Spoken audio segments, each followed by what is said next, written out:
Good evening, everyone. I'd like to welcome you to our Year 11 and 13 assessments evening. What we're trying to do in this session here is talk through the processes that we're going to be taking this summer with the Year 11 and 13 assessments. And I'm really glad you could join us this evening, and we'll be going through a PowerPoint, a presentation that will give some information about this process, and we're going to be recording this, so no need to take notes. It's going to be on the website in the next few days, and we're happy to take your questions. So if you've got any questions, please use the question and answer box, and they'll be answered at the end of the session.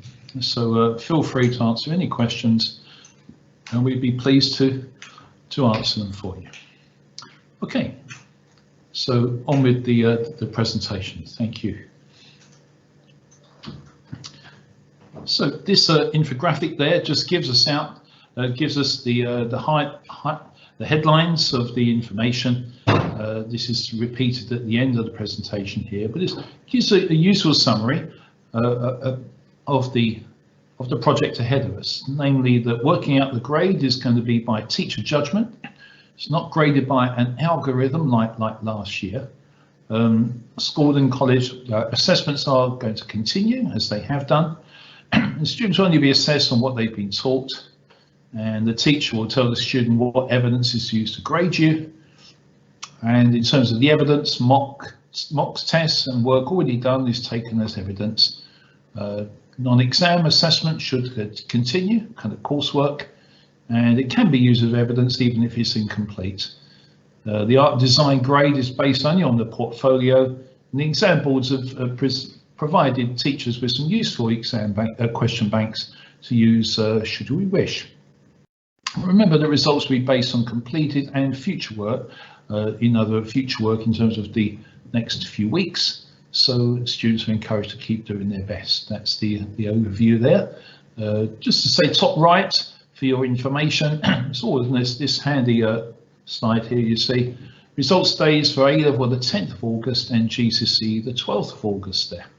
And if people aren't happy with the grade, they can appeal. And the first step is submit an appeal to the school. Okay, so that's the 60-second overview. But now let's go through that in more detail with some kind of particular information that is related to Mandeville. Okay. So there we go. That's our centre assessed grades for parents. And what we feel is that this is the fairest solution in what undoubtedly is a very tough year. We've got, due to that pandemic, okay, we've got the government decided the exams can't be held this year in their usual form, as there were concerns about fairness. We know that this is a stressful time for staff, parents, but particularly for students. There has been a great deal of uncertainty, and students have indeed missed out. We all agreed on that, and not just on teaching and learning, but on the other forms of support available, such as face-to-face contact with other students, their friends, and of course family.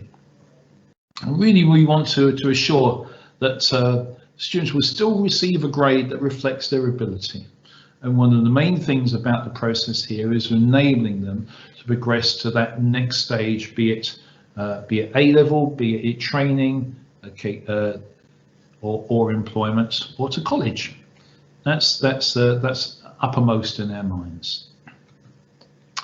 So, the process then: how will teachers decide on the grades GCSE and A-level? Well, for those exams, teachers are going to assess the standard at which students are performing now, based only on what they've been taught, so the school can decide on that grade. So we're basing those judgments on three main assessments: the mock exams that we had in the autumn, the assessments that are carried out in the hall before Easter, and see that final assessment in the hall in the 2 weeks starting Monday the 10th of May. Okay, and those started today successfully in the sports hall. Now, parents can be reassured by the fact that students won't be assessed on any topic that they haven't been taught, either in the classroom or via the the months of remote learning. In school, we're making that the usual access arrangements for students with special learning needs. And parents have been asked last week to highlight any extraordinary circumstances due to COVID or sadly due to personal issues. And people do need to understand that where teachers might have been away for significant periods of absence, this will be taken into consideration, not only in terms of the topics that are set for the tests, but also to some extent in the marking. So we've got a message for students. It's keep going, it's all to play for. The arrangements this year are designed so that lessons continue for as long as possible. So lessons were going on as far as last Friday, so that our judgment of work can take place as late in the year as possible. So our advice is definitely to keep going. The best thing that students can do now to get the best grade is the following. A couple of things really: to revise hard for the assessments in these 2 weeks, and secondly, to ensure that they get their vocational assignments in by 1 o'clock on Friday the 28th of May. And do remember that before the Easter break, all Year 11 and 13 students were told the topics that questions are going to be based on during this fortnight's assessments. So even though, normally, of course, it would be the whole syllabus, we're realizing that the whole syllabus couldn't be taught in many cases. Okay, and so we did give the topics, not the questions, but the topics for this fortnight's assessments. Now, there's been no new teaching since Easter, as teachers have used, as I said, these lessons to prepare students for the assessments. So it's very much been focused on that outcome. But as we said in the introduction, different subjects have got different rules, and so when it's art and a design course, student grades will be based on their portfolio only, whether or not they finished it. And if we're talking about GCSE English language, modern foreign languages, and A-level biology and chemistry, the schools set a separate grade for the spoken language or the practical skills based on the work, again, that they have completed. So those are some exceptional subjects that sit outside of the mainstream of subjects that's going to be done. Okay, thank you. So those are for A-levels and GCSEs. What's happening for vocational and technical qualifications like BTECs and Cambridge Nationals? Well, students studying these subjects here will also receive grades assessed by teachers rather than sitting exams. As we know, in vocational qualifications, grades are awarded by external tests as well as assignments that have been completed. So when we do say that the 2-week exam period is finished, there's going to be an additional school day, 2 of them, to complete coursework for Year 11.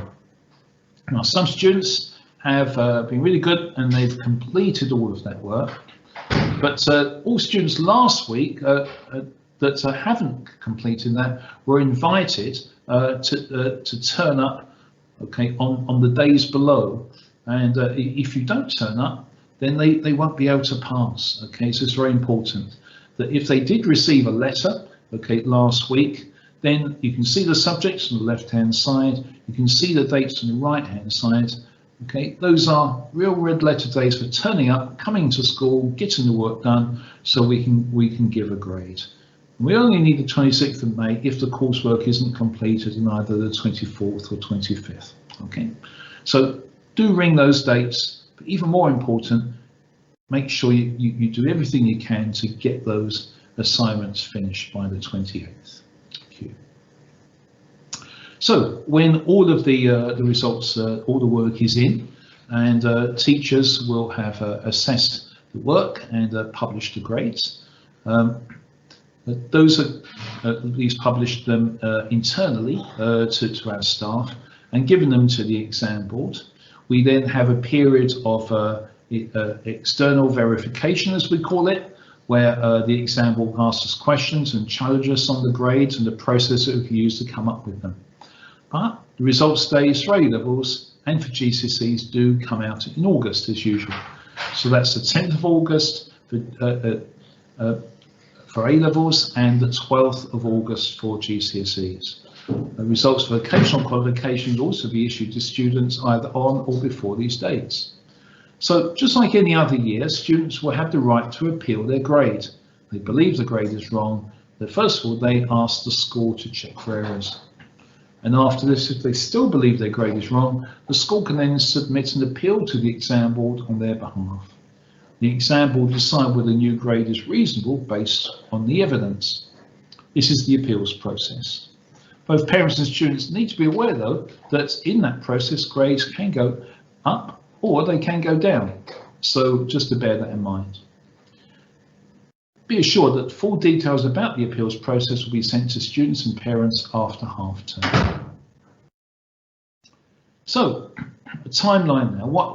What's next? So, this week you can see the 10th of May we've got the first 2 weeks of assessments, and the last day in school, as such, as an event, is going to be Friday the 21st of May. Okay, and then we've got Monday the 24th of May is our vocational coursework week, as we said, when we try to get all of that work in for that deadline of the 28th of May. Then we've got half term. We're going to be the teachers hand their grades in to the senior staff. We undertake particular checks on the grades, and then on Friday the 18th of June we submit the grades to the exam boards. And those 2 dates in August then are the results days. Now, obviously, for if there are any appeals, then there are those that need a particular priority for that. So, for example, year 13 students going to university, they don't want to hang around, and so the appeals have a priority window starting the 10th to 7th September, finishing that, and then there's also the non-priority appeals. Okay, go on, come a bit later in the queue. Okay, to be dealt with in the next month or so. Okay. So, a few frequently asked questions that the students and a few parents have asked us. Okay, first of all, can I ask my teacher for my grades? Well, we have told students it's strictly forbidden for students to ask teachers for their grades before results day. That is all teachers are informed about that situation there. And we know that we're during Ramadan at the moment, and Eid is coming up this week with the exams on the day. So we've arranged for exams to be finished early on that day. Of course, it could be 2 days to allow those that are celebrating to do so. The last day of school, well, for year 11, year 11 will stay at home as from Monday the 10th of May, apart from coming into school to sit the assessments. And Friday 21st of May will the students' last full day in school. But again, remembering that vocational coursework week. We've also got the second batch of frequently asked questions. So homework and class book could definitely be part of the grading, but the main part of the grading is going to be based on the 3 hall assessments. Okay, homework and class book could be included if a grade is on the borderline. We've got to make a tough decision. We've mentioned there already what to do to get how to get a better grade, revise hard, and take the teacher's advice as ever. What happens to the predicted grades in December? Well, those predicted grades are one of the 3 main pieces of evidence used to give your grade. Work completed at home during lockdown might be considered, but again, grading is largely based on those 3 hall assessments. And before you leave, okay, you and your parents, we told the students will be told about the appeal process. Okay, that information will be given. Okay, there's some special arrangements for year 13. Teachers will continue to run year 13 lessons as timetabled from Monday 10th of May until the students have set all of the assessments there. They're supposed to come into school on site in time for the timetable lessons, but there's still an assessment. Okay, but if you complete all the assessments, the students don't need to attend lessons unless the teacher asks them to. Students do not come into school after the final assessment, apart from some specifically arranged sessions. For example, we're going to be running some career support for students not applying to university, for example. And we've got the date of Friday 28th of May when all year 13 students will be invited back for a leavers assembly and a barbecue. So, last slide time. Perhaps you could be thinking about any questions to send us for us to answer now.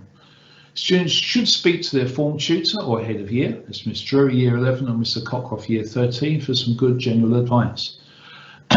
Do keep an eye on the school website for the latest information. There's a dedicated space for that under exam information.